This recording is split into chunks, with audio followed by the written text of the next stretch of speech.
How to turn off two-step verification on Google accounts. In this video, I will show you step by step on how to remove or turn off two-step verification in your Google account. Now go to Play Store. After you open Play Store, tap on this profile. After you open profile, go to this Google account. In this section, now scroll to left and go to security. If you come to this security, now tap on the profile at the top. Now select the Google account you want to remove or you want to turn off its two-step verification. After you select the Google account, now scroll to down. As you can see now here it says two-step verification. So tap on this first option. So after you tap on this two-step verification, allow it now to finish loading.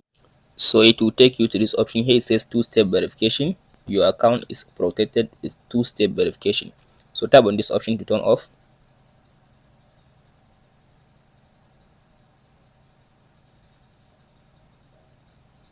So now tap on this turn off again. So now it turn it off. So as you can see it says two-step verification turn on, means that now I turn off my two-step verification. That's it guys on how to turn off or how to remove two-step verification in Google account. Don't forget to like and subscribe.